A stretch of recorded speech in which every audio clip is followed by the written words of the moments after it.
하루의 시작을 하게 됩니다. 의사들이 의료 사고를 냈을 때 그들이 갖는 정당성은 의료인이라는 정당성이 있습니다. 사고가 나는 의료 사고는 큰 어려움을 겪을 수 있죠. 제가 병원 사역하고 있을 때 그 병원에 입원했던 분 중에 하나가 수술을 잘못해서 잘라야 되지 말아야 될 어, 대장을 잘라서 몇 년 동안 거기서 이제 병원에 입원했으면서 소송하고 이런 것을 봤습니다. 좀 마음이 안타깝죠. 의료사고가 결과가 그 사람에게 있어서는 한 인생을 망가뜨릴 수 있는 것이기 때문입니다.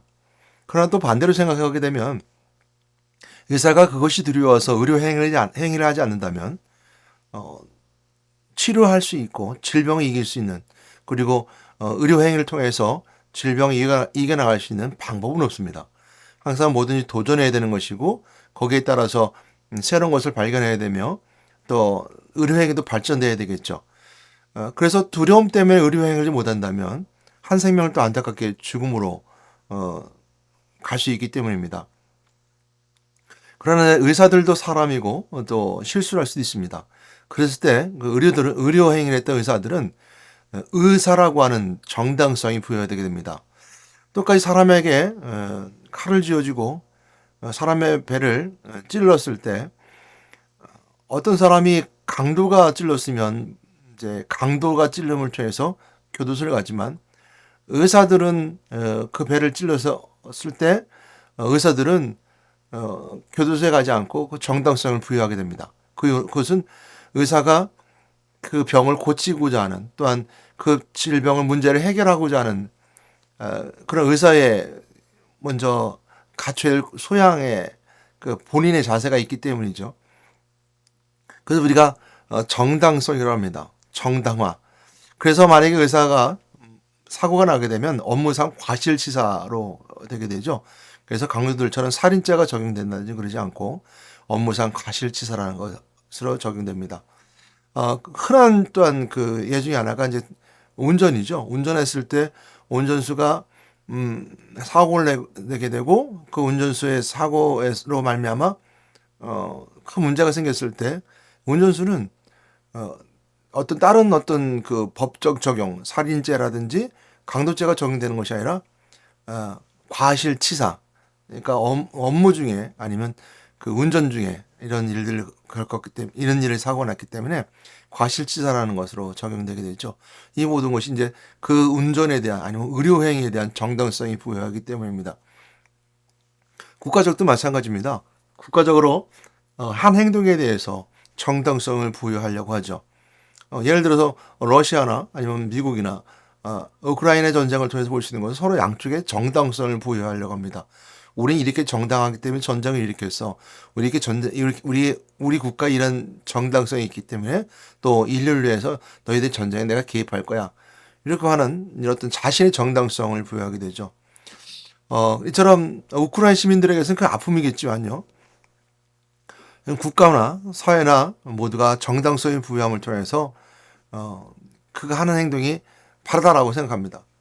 개인적으로도 마찬가지인 것 같아요. 자기 행위의 정당성을 찾으려고 노력하죠. 자기 행동에 대해서 정당성을 찾으려고 하는 모습을 보게 됩니다. 근데 가장 중요한 것이 있습니다. 오늘 본문에서도 그 말씀하고 있는데 여호와는 마음을 감찰하신다는 말씀입니다. 여호와는 마음을 감찰하신다. 다시 말하면 여호와는 마음을 판단하신다라는 뜻인데요. 잠언서 21장 2절 말씀에 이 말씀이 있습니다. 사람의 행위가 자기 보기에는 모두 정직하여도 여호와는 마음을 감찰하시느니라. 행위에 대한 정당성을 얼마든지 부여할 수 있습니다. 그리고 개인적으로든 국가적으로든 사회적으로든 정당성을 부여해 줄 수 있습니다. 물론 정당성이 부여해야 되지 않을 상황이 있다 하더라도 그 정당성이 부여되는 경우도 있습니다. 그래서 억울한 사람이 생길 수도 있겠죠. 그러나 오늘과 이 모든 정당, 자신의 행위, 국가적 행위, 사회적 행위 속에서 정당, 자신의 것들을 정당화시키는 거 앞서서 먼저 그 마음의 마음을 볼 수 있는 중심, 그 마음의 자세겠죠. 의료 행위를 했던 그 의사가 정말 한 생명을 살리고자 하는 진실한 마음을 했던 것인가? 아니면 그냥 돈벌이처럼 생각해서 쉽게 하다가 사고가 난 것인가? 아니면 소홀히 여겨서 사고가 난 것인가? 또 본인의 부지의로 사고가 났던 것인가 라고 한다는 것은 그 마음 자세와 그 마음의 기준이 되어야 될 것입니다. 그럼 우리가 마음은 법적으로 알 수 있는 방법이 없죠.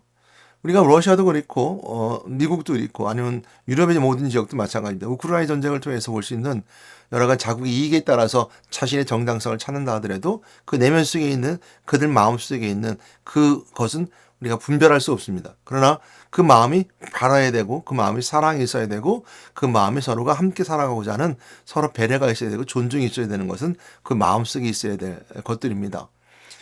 그러는 것처럼 마음은 우리가 먼저 중요시하게 됩니다. 그래서 오늘 말씀도 마찬가지로 사람의 행위가 자기 보기에는 모두 정직해요. 다 누구든지 핑계 없는 무덤 없다고 다 자신의 정당성이 있어요.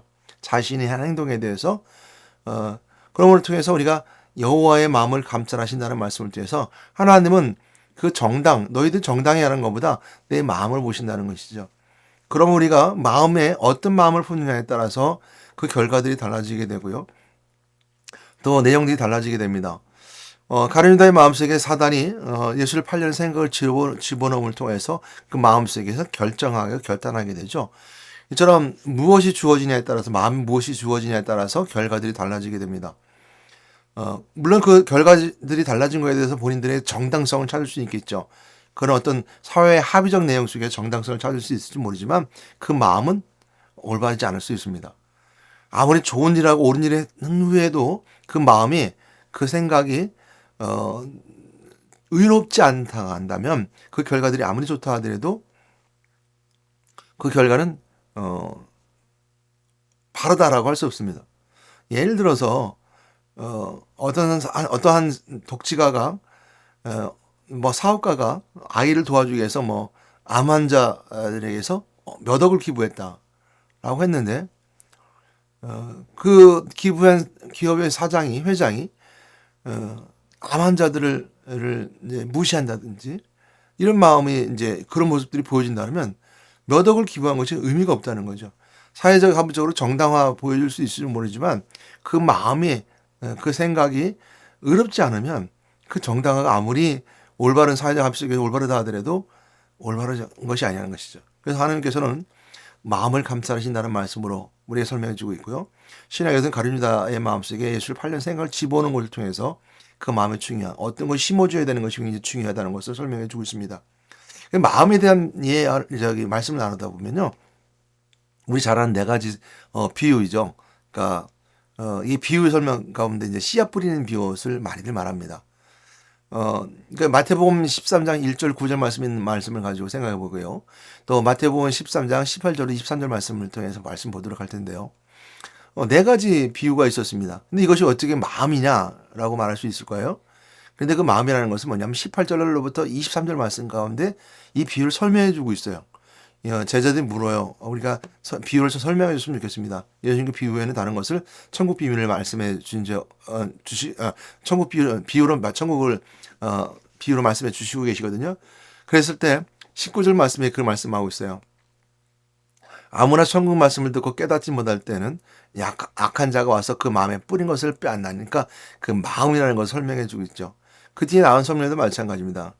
말씀을 듣고 기쁨으로 받대. 그래서 그 마음에 일어나는 일들을 기쁨과 또한 그 마음으로 받아서 이겨나가는 거나 이런 것들을 설명해 준 내용을 통해서 이 비유는 말씀에 뿌려진 씨앗이라는 것을 우리가 근거로 18절로 23절 말씀의 근거로 앞에 있는 그 1절 9절 말씀을 설명할 수 있고 이해할 수 있습니다. 그러니까 이 씨 뿌린 자의 비유를 다른 마음으로 다른 것으로 해석할 수 있지만 예수님이 그렇게 해석해 주셨어요. 씨 뿌린 비유를 다르게 영적으로 해석할 수 있다. 뭐 다르게 해석할 수 있지만 그럴 수 있습니다. 그러나 예수님께서 해석하셨을 때는 그 마음에 뿌려진 씨앗이라는 것을 예수님 직접 그 비유에 대한 메시지를 설명해 주기 때문에 마음이라는 것을 알게 되죠. 마태복음 13장 1절 9절 말씀을 보게 되면요. 1절 말씀에 이제 예수님께서 집에서 바닷가로 나가셨을 때 많은 사람들이 모여들어서 예수님의 배에 올라갑니다. 그래서 예수님께서 여러 가지 말씀하고 있는데 비유로 씨 뿌린 자의 비유를 말씀해 주셨어요. 예수께서 비유로 이제 말씀 가운데 씨 뿌린 자의 비유인데 첫 번째는 뭐냐면 그 말씀하여 이르시되 씨를 뿌린 자가 뿌려 나갔는데 처음엔 어디에 뿌리냐면 길가에 떨어졌다 그랬습니다. 막 뿌리다 보면 길가에 떨어졌어요. 그러니까 새들이 와서 먹어버렸다 그랬어요. 그러니까 마음밭에 씨앗이 뿌려졌는데 말씀의 씨앗이 뿌려진 거죠. 우리가 우리 마음속에 예수를 영접하는 것. 그러니까 어제도 다시 말씀드렸던 것처럼 누가 영접이 뭡니까? 라고 물었을 때 마음에 예수님을 영접하는 거예요. 왜? 마음이 하나님이 계시는 것이고 성령이 계시는 것이고 말씀이 머무는 곳이기 때문에 그래요. 그래서 마음을 통해서 내 행동이 이어지는 것처럼 마음의 양심이라는 것도 내 마음속에서 그 마음속에서 일어나는 것처럼 마음은 마귀고 들어와서 머물 수도 있을 뿐만 아니라 하나님의 말씀이 머무르기도 합니다. 그래서 때 마음으로 예수님을 영접하는 거예요. 내 마음에 모셔드리는 것이 바로 영접이라고 합니다. 이 마음에 씨가 뿌려졌다는 것은 말씀이 들어온 거예요. 복음을 들었어요. 복음을 들었는데 길가와 같아요. 길가는 어떻습니까? 그러니까 드러난 거죠. 그러니까 예를 들어서 예수님 그리스도야라고 내 마음속에 너를 구원하신 구원자야라고 내 마음에 뿌려졌는데 누가 와서 야 예수가 무슨 그리스도야 구원하는 거 없어 거짓말이야 라고 하는 그 배경 속에 있을 수 있는 쉽게 드러나고 그것이 빼앗아도 마음이 금방 빼앗겨 버리는 그 길가는 뿌려졌지만 새들이 와서 쪼아 먹었다 해서 마귀가 그냥 쉽게 와서 뺏어가는 거예요. 흔들어 놓고 뺏어가는 거죠. 복음을 뺏어가는 거예요. 그랬을 때 이렇게 말하고 있고요. 예수님이 설명해 주실 때는 예로 그 19절 말씀에 그 말씀하고 있어요. 길가에 뿌렸다는 것을 이렇게 말합니다. 19절 말씀에 아무나 천국 말씀을 듣고 깨닫지 못할 때는 악한 자가 와서 그 마음에 뿌린 것을 빼앗나니 있는 곳 길가에 뿌려진 자여 그랬습니다. 그래서 예수님 말씀을 설명하실 때는 말씀이 들어왔는데 깨닫지 못하는 거예요. 그러니까 말씀을 받았어요. 깨닫는다는 거. 이것을 내 삶과 연결해서 깨달아야 돼요. 영적인 것을 깨달아야 되는데 영적 비밀을 깨닫지 못하는 경우가 많습니다. 그러니까 그 학생 때는 그런 게 있었어요. 저희 젊은 학생 때는 이렇게 명언집 같은 거 쓰잖아요. 그러니까 명언집 아니면 이제 좋은 말 같은 걸 적어놨다가 사람들에게 이렇게 말해주기도 하고 또 자기를 이제 뽐내기 위해서 이제 그 말하기도 하죠. 좋은 구절 같은 경우. 근데 성경 말씀 구절이 있어요. 내 시작은 미약했으나 내 나중은 창대하리라. 이 말씀은 너무 좋잖아요. 이 말씀을 했는데 그 말씀의 뜻을 해석하지 못하는 거예요. 그 말씀을 말씀과 예수님과 연결해서 그 말씀을 누리지 못하는 거예요. 그 말씀을 깨달아지지 못하는 거예요. 아무 소용이 없는 것이죠. 그냥 그렇게 인용하기 위해서 말씀을 받았지만 아니면 말씀이 들어서 내가 알고 깨닫고 외웠지만 그 말씀이 삶과 연결되지 않는 거예요. 그러니까 깨닫지 못할 때는 악한 자가 와서 그 마음에 뿌리는 것을 빼앗는다 그랬습니다. 이게 꼭 길가에 뿌려진 자라는 거예요. 그러니까 마귀 와서 뺏어가요. 깨닫지 못하니까요. 두 번째 볼 수 있는 것은 뭐냐면 두 번째 말씀 볼 수 있는 것은 뿔에서 덜은 길가에 떨어지면 새들이 와서 먹어버렸다 그랬습니다. 그래서 그랬고요. 두 번째는 돌밭이죠. 돌밭에 뿌렸다는 것은 이제 5절 말씀인데요. 이제 마태복음 13장 5절 말씀이 덜은 흙이 얕은 돌밭에 떨어짐에 흙이 깊지 않으므로 곧 싹이 나오나 해가 돋은 데 타서 뿌리가 없으므로 말랐고 그랬습니다. 돌밭에 뿌려진 것입니다. 돌밭에 뿌렸다는 것은 20절 21절 말씀에 설명해 주고 있는데요. 말씀을 듣고 즉시 기뻐하는데 그 속에 뿌리가 없다는 거예요. 그러니까 말씀 들으니까 내 삶 내 얘기인 것처럼 금방 말씀이 나에게 기쁨이 되는 거예요. 근데 그 기쁨이 은혜로 연결이 안 되는 거예요. 말씀을 받아서 내 즐겁고 행복해. 그것도 꼭 내 말씀 같아요. 이게 어떤지 모르겠지만 교회 안에서도 금방 받는 분이 있어요. 말씀 아멘 하면 받아요. 그리고 서로 사랑합시다. 아멘. 나가서 싸워요. 왜냐면 받을 때는 기쁨을 받아요. 정말 사랑할 것 같아요. 다 잘할 것 같아요. 그런데 생활과 연결이 안 되는 거고 은혜를 이제 잊어버리는 거죠. 은혜와 연결이 안 되는 거예요. 은혜로 살아야 되는데 그 즉시 기쁨을 받을 때 그 속에 뿌리가 없어요. 깊은 내면에 교회에 뿌리를 내린다든지 아니면 생각을 하나님께 뿌리를 깊이 내린다든지 이렇게 내려야 되는데 그러니까 기쁨을 받지만 환란이나 박해가 일어날 때는 곧 넘어지는잖아요. 그러니까 환란에 박해가 오면 금방 뒤돌아서는 사람이죠. 그 우리가 은혜 안에 살아야 되는데요. 환란이 오면 이제 그 은혜를 잊어버려요. 어려서 같이 신앙생활 했던 친구들 중에 이제 그런 친구들이 있는데 지금 와서도 그럽니다. 왜 하나님은 나를 이렇게 만들어서 이렇게 힘들게 살게 만드냐는 친구도 있어요.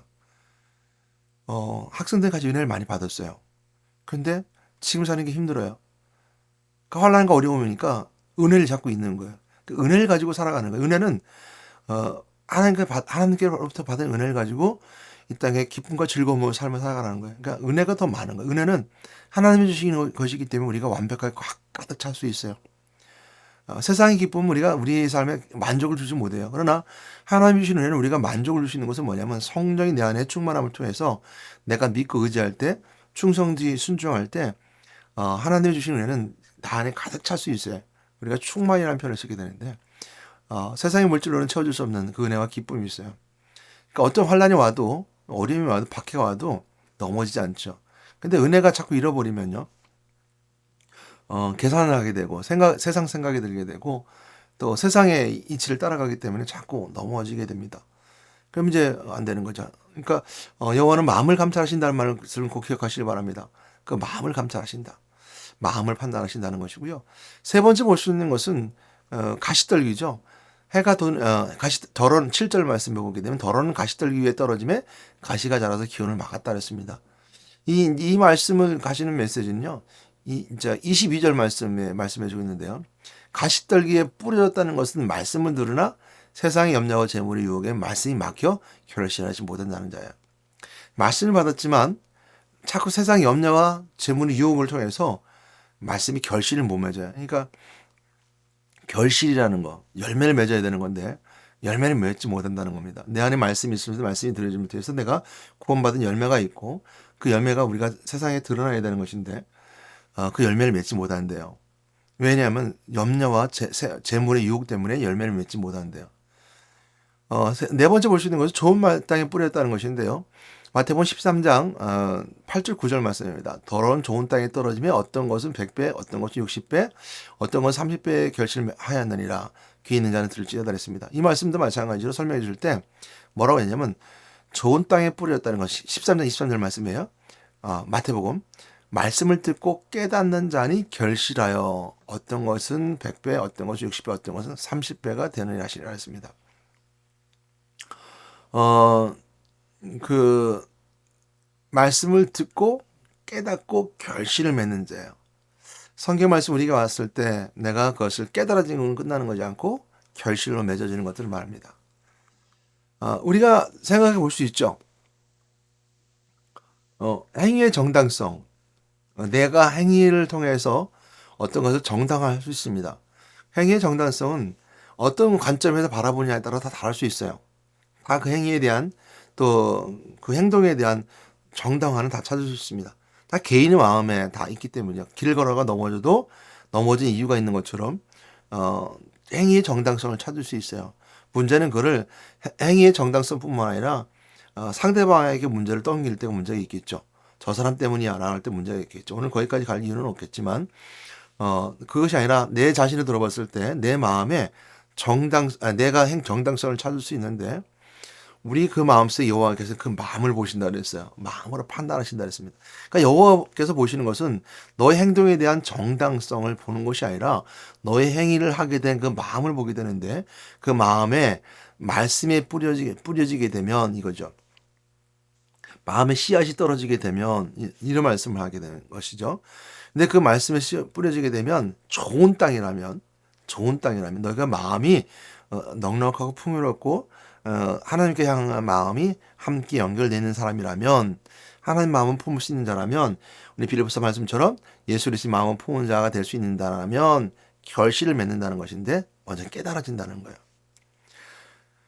성경 말씀을 깨달으는 건 성령이 주시는 말씀으로 성령이 주신 능력으로 깨달아지는 거거든요.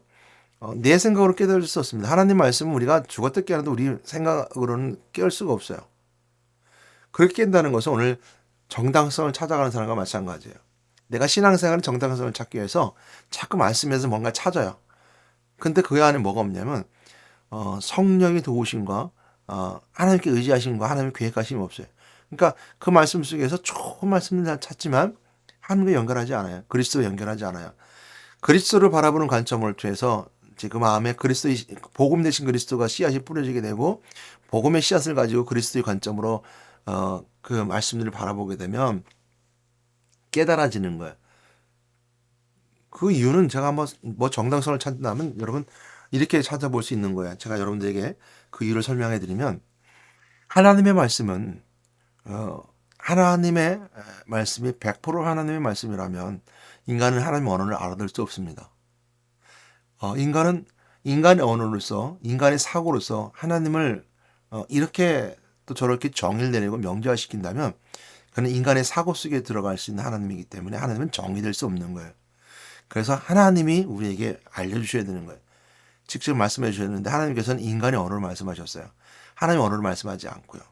그러므로 하나님의 언어가 인간의 언어로 번역되어서 말씀하신 것인데 그 번역의 내용을 어떻게 할 수 있냐면 하나님의 마음으로 가지고 읽어야지만이 하나님의 언어를 깨달아지고 알을 통해서 읽어야지만이 그 말씀을 읽고 해석하고 깨달을 수 있는 것처럼 하나님의 말씀을 성령이 주시는 능력으로 그 말씀을 번역본을 읽어야지만이 깨달아지고 결실로 맺어질 때 그 결실이 그 나무에 맞게끔 결실이 맺어지는 것처럼 사과나무에 사과나무가 맺어지는 것처럼 배나무에 배나무가 열려지는 것처럼 그 결실이 열매를 맺어줄 수 있다는 겁니다.